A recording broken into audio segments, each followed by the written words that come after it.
Hi friends, it's Miss Sarah. Welcome to another First Chapter Friday.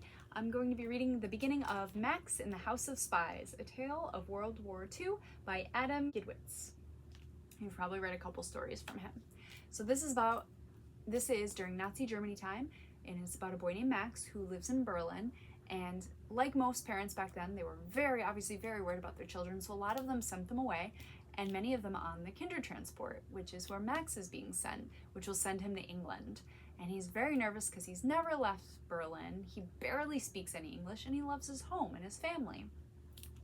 But along the way, he meets two companions, and he comes up with this great plan to convince the British that he's a spy so that he can be sent back to Berlin. So, the beginning, Chapter 1. Once there was a boy who had two immortal creatures living on his shoulders. This was the fourth most interesting thing about him. The first most interesting thing about Max, that was his name, was that he was a genius. He could make a working radio from the junk at the bottom of a trash can. And he could usually predict what someone was going to say 10 minutes before they said it.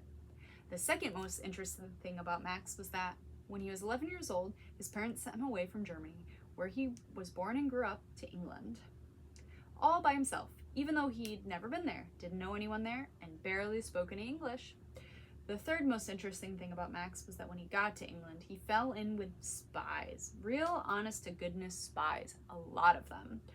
And the fourth most interesting thing about him was that he had two immortal creatures living on his shoulders.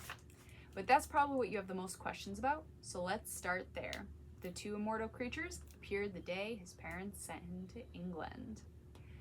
All right, friends, so I'm gonna leave it just like that so you know the four interesting things about Max. If you'd like to figure out what his immortal creatures are and how they got there, just give us a call or come visit us in the children's section at the library. Bye, friends.